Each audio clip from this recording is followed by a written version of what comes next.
All right, we're just looking at stuff. I had a little bit of time before the stream, so I wanted to get a little more room for my chair, and so I moved the table around, moved the camera around, and was just experimenting with the light and to see how that was going to look. Looks like it'll work just like that. Fine. I think I can get enough light, and coins are actually, I think you can see them pretty good now. Yeah, you can at least see a little bit more detail now. Yeah, you can't see as good a detail as I would like, but we got some detail. You just got to be careful how you tilt it because of glare. But other than that, not bad. I think I can do this before I get another. I got to get another camera. Man, just bad. I mean, that looks good. That looks good. But when you get up this close, see, I can get closer to see how it blurs out. I don't think it's going to focus on that. I don't think it will.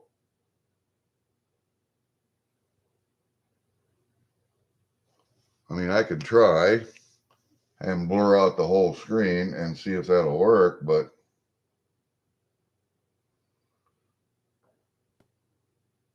I don't think this camera's good enough. Nope, I don't think this camera's good enough. So we'll just have to put up with what we got for right now. But that's what we got. We do have a little bit of time yet. We got a little bit of time yet. And this box right there, that cigar box, that does have something in it. And you guys are going to, everybody's got a box or a chest or a bag or a can or a trash can or something, But as long as I got it on the table, I'm going to use it instead of putting something else on the table. I could put a smaller chest over there, but I'm just going to use that cigar box. Why? Because I like those cigars, for one thing. But you guys saw the cigars that were in this box, didn't you? That was not a bad bunch of cigars either. Here, just let me move the camera up a little bit. Look at that, the Mark Twains. Those are actually a pretty good cigar also. Mark Twain Memoirs. They were not a bad cigar. And I got another Nadir bar here, so I just put that one back there. But yeah, so I put stuff down where you could see it, down off the boxes. Put stuff up, I think, where you could see it a little better. This side over here by the lion, by this Burundi lion, is not quite as clear, but I wanted to get that lock in there too because that lock is being given away as a DAL win. So yeah, I'll keep track of races and of my races now. This is just my races, not everybody else's, just mine. And we'll give that away at the end of the stream. I've given away 4 or 5 of those now, so they seem to go over pretty good. You can use them for bike locks as well as gun locks, So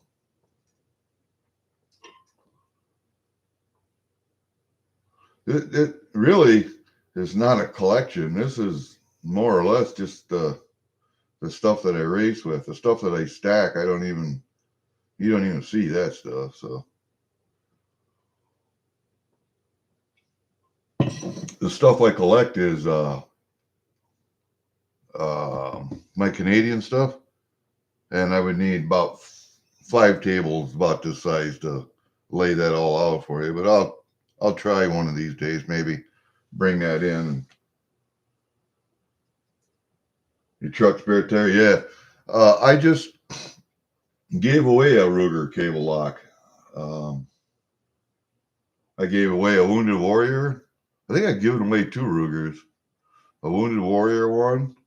I got that generic one there. I don't know which gun that came from. But you get one with every gun, right? I don't keep those locks in the safe or in the boxes with the manuals and all that crap. I mean, I would like to see people use them. I don't use them because I have big safes that I keep the guns in. But if I ever put them back in a box of transport or whatever, I don't use those locks. So somebody might as well get some use out of them. I have one out in my other shop. It's not a flexible cable. It's a long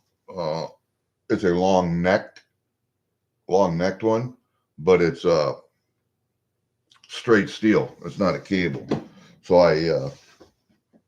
I kept that one, but I have to go downstairs to those safes down there and take a look and see if I got any more locks down there. I would like to give them all away. In all honesty, I would like to see people using them. So, okay, that's my final table setup look. That's my final before the big stream. If you guys want a good laugh, check out the Owl's Nest here coming up at 1 o'clock Central, and you'll probably get a good giggle out of how I trip over my words and shit with the professional crew that's going to be up with me, with Angry and Gremlin and Meg and Stack Ann, and oh my God, who else is going to be up? Is Steve going to be up? Steve Luck for Silver is I don't know who else is all going to be up. I got no clue, man. So it's going to be fun. Why'd you sell the pew-pews? I'd have sold the locks and kept the pew-pews. Hell with that. As a matter of fact, the newest one I got, and I took a chance on it because I'm a big CZ fan, and I like Canucks because of their trigger and their price point. I like CZs because CZs are modeled after and taken off of Walthers, and so I like them. The last one, the CZ P09, was a piece of shit. They flushed that one down the toilet. That was a bad gun. Bad. They took a good platform, a P07. All they had to do was put a slide cut on for an optic, and they completely redesigned the gun and fucked it all up. Anyway, the one I tried. So I took a chance. There was a used FN Reflex, and I watched the FN Reflex, the evaluation by Honest Outlaw here in Iowa. And I trust him because I live in Iowa. And I trust the man's opinion. He's a competitive shooter. He did not like the Reflex. His first Reflex was not a good experience. He didn't like the accuracy on it and how the sights were dovetailed. Well, I mean, take a hammer and a drift and drift them over. And he started out shooting it at 50 yards. I don't know who does that, but I don't do that. I start out shooting at 5 yards. And then I'd back up from there. I have no SIGs, Emerald, none whatsoever. Yes, they feel great in the hand, but they are a little pricey for me. Now, having said that, I bought a CZ Shadow 2 compact and a Shadow 2 I had, but I bought the Shadow 2 compact. That was over $1,200 when it came out, but I bought it, and it's a great gun. Great. Absolutely one of the best guns I own. But do I do that normally? No, not normal. I would like to see the price point right at about $450 for a decent handgun. And I think that's what I paid for that FN Reflex. And I took it out and shot that because I was carrying a Glock 43X. That's what I was carrying. I like that. They changed the grip angle. You know, it's got a Glock trigger. The sights are okay, but it's nice and light, and it's a nice carry gun. But I tried that FN Reflex and that G43 side by side. There is no comparison. That FN has better sights, better ergos, better grip, better trigger. It's just a better all-around gun. And at 25 yards, I can hit a tin can every time, just about every time. So I don't know what Honest Outlaw, where he got his gun, but obviously I think he got a piece of shit. And that happens with guns. Sometimes you get a good one, sometimes you don't. And that's why you can trade them up. But mine was a used gun. And I thought, well, it's as small as it is. It might be a little snappy for nines because I got some reloads for 9mm, reload hollows, and they're a little hot. And I tried that gun next to my 43, and nope, I'll shoot that FN all day because of the grip angle and because of how aggressive the texturing is. Now I can put aggressive texturing on the Glock. That's not a problem. The grip angle is a problem. And you have to remember, I'm old. Look at my skin. Look at my skin. Look at my skin. I'm an old guy. See, look at that. No elasticity left. I'm 68. So I don't have as great a grip as I used to have. And I grew up shooting 1911s, Colt 1911s. So that grip angle to me is normal.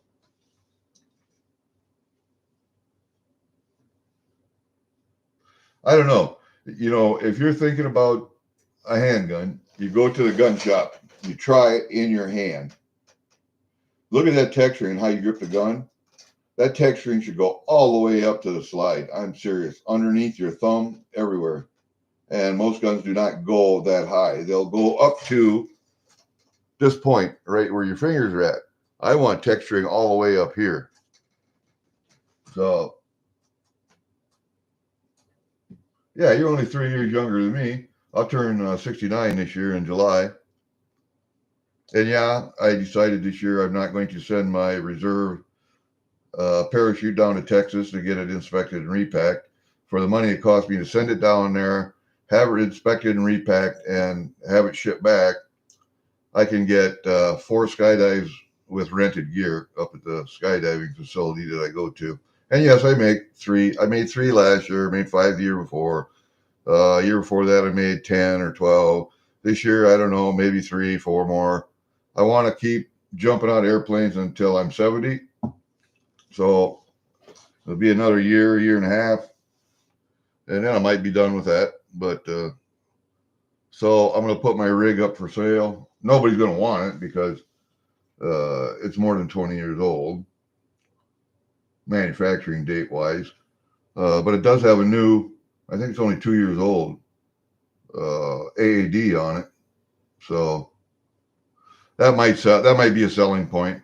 But it's a good student rig because big canopies, big reserve, you know, 288 and a 260 square foot reserve, 288 square foot main. So yeah, good for heavy students, but somebody that's got just a little bit narrower chest than mine. I mean, it worked for me for 3 or 4 years, so it was good. Yeah, I know, 65 young.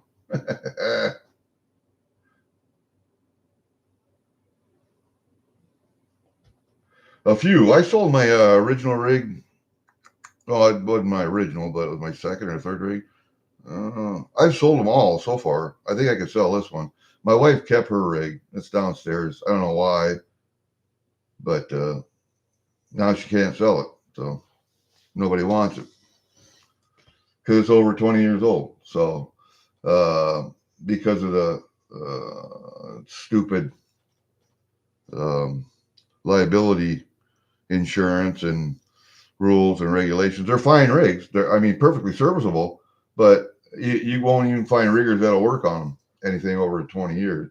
I'm fortunate because I bought this in Texas that I can send it down to the drop zone where I bought it, and the rigger down there will work on it at Skydive Spaceland and repack it for me.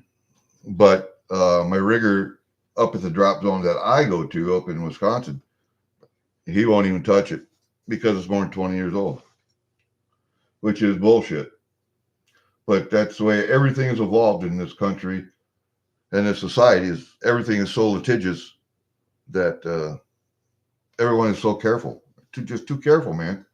Just too careful. All right, I'm going to end this, refill coffee, get my little nest made here, and then I'm going to get ready for Stack End, and we'll see you guys over there. That be all right?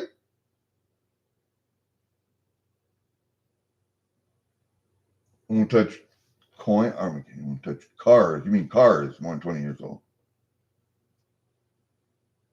Yeah, Emerald.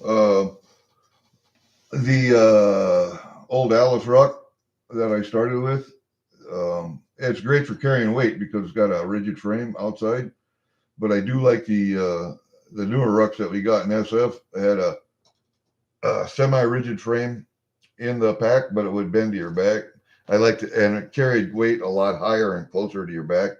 That Alice liked to sag and hang off a little bit, and it didn't have a belly band or a chest strap on it. So there are better rucksacks, but yeah, I still have one. I sold my good rucksack. So. Yeah, it's made for carrying weight. That external frame is awesome. I would agree with you. But you could put a belly band on later. We did do that with a padded back strap, but no chest strap to keep those shoulder straps together. And it sat too low on your back. It was right down in the small of your back, man. You could try and put the weight up as high as you could because you could put it in the radio pouch. But as a radio operator, I had to carry a radio up there and extra battery. So what was I running? Back in PRC 74 Bravo after the 99 or the 109, sorry. And then if it wasn't carrying that, it would be carrying a Prick 77 or a Prick 25 first and then a Prick 77 up there. So usually your battery or your radio compartment was full of radio and shit, and you didn't have a chance to put anything else up there. But you always had extra pockets that you could hang shit on it. But that just puts the weight further from your back and further away from your body and further down. So, but yes, we modified it.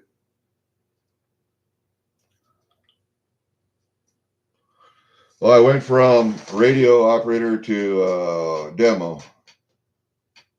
I was kicked out of the course, the SFQC as a radio operator because I couldn't break 1313, copy and send, or send and receive, however you want to say it.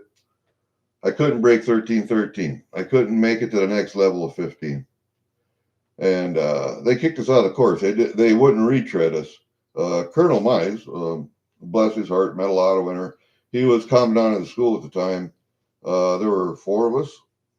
They got kicked. Yeah, I believe. Anyway, one of them was a troublemaker, and they wanted him out. And so everybody who wasn't an 05B, who didn't go through Fort Gordon, and I was the 31 Victor who went through Fort Sill, and 2 other guys, one they wanted kicked, went through went through Fort Monmouth. And the other guy that kicked with me he went to SIL. They all spent time in 82nd, a tour before they went back. But I served a tour with the 10th Special Forces Group in Signal Company as a radio operator, receiver, copying code and breaking messages. And yeah, I found that kind of weird, but it helped my commo skills. Anyway, I went back to the course in 1986 as a engineer, as a demo guy, and I got qualified. Took me 6 years to get back to the course. I kept myself in shape. I kept myself motivated. Made it back to the course. Made it through the course. Then went to where'd I go? B Company, 1st Battalion, 12th Special Forces Group on ODA 124 as an engineer. But I served also as the assistant radio operator to Rick Walton. I don't know where Rich is at now, but god damn it, I'd like to see him again. Anyway, moved from that team to 121, which was a training team. So I was training new guys coming in and putting guys through different schools. Then we redid the teams. I became the team sergeant of ODA 122. And I was there for, I don't know, eight years as team sergeant, whatever, until 12th group got deactivated. Then I had 14 months to go before I retired. And I had to stay in the Army Reserve. I couldn't go to the National Guard, so I couldn't go to the 20th group. The 305th PSYOP and the 77th MI all had first sergeants, and that's usually the only EA slot at company level. So I would have had to go someplace. I decided just to stay where I was at and go to the 85th Trading Division. One of their certification teams. But I was still in operations. I wasn't actually out on the ground with the team. So I'm sitting there writing lesson plans and shit. So 14 months I put in my paperwork. I got the hell out. I discovered that big army was not where I wanted to be again. See, I served my first 3 years with the 10th with the first Infantry Division, and as a leg, non-airborne personnel. So 3 years with them. I got out. I was in reserves.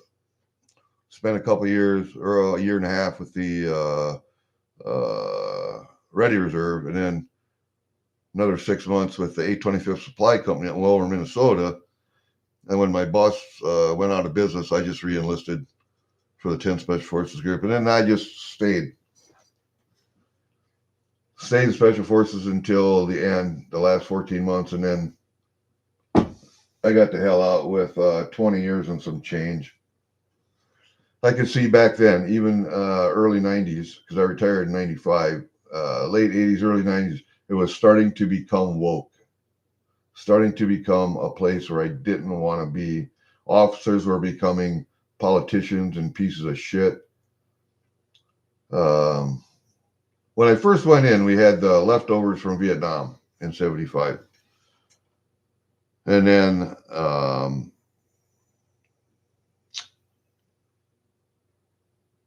things changed, got better. I saw the move happening at the 1st Infantry Division. We got 3 women in our company. I was in a headquarters company for 2nd Brigade, so the radio mechanic for Brigade Radio Mechanic. So we got 3 women in. Had to have special wing in the barracks, had to have special floor, had to have a lock. I mean, their door was right by the CQ, so there was always somebody there. Special treatment all the way around. I saw it happening, man. I saw it happening. And the military just became more woke. You didn't see it as much in Special Forces, but you could see it in the other units. And then after I got out and I saw this debacle with General Milley on the Joint Chiefs, and him as a chief head of the Joint Chiefs, What a piece of shit. How come the Ranger Regiment, how come SF hasn't pulled his tab? They both should have. He committed treason. Yet nobody's pulled his tabs. Why? Bullshit. Other guys have had their tabs pulled for less. Back in the day, that man would have been shot for treason. But not today. That's how woke this fucking military has become. If you have a son or a nephew or a daughter or a niece wanting to go in the military, advise against it. Please advise against it. Do not go unless this military does a 180-degree turnaround and becomes what they're supposed to be, fucking war fighters. They're supposed to go out, break shit, and kill people. That's their fucking job. And if you don't like that, too goddamn bad.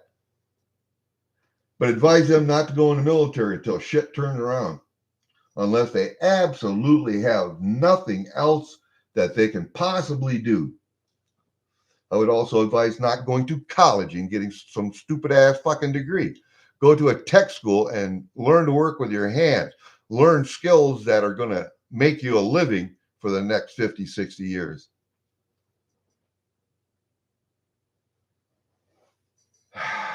Yes, they were. They did it in SF. They did it in Ranger School. Made special. Don't even get me started on that bullshit. But all right, I'm done with this. I'm done. We are. That one thing that you want to get me going on. That's it. But I'm done for right now. I will see you on the Owl's Nest in, I don't know, half hour, an hour. We'll see you guys later. Thanks for coming in, listening to me, bitch. Peace out.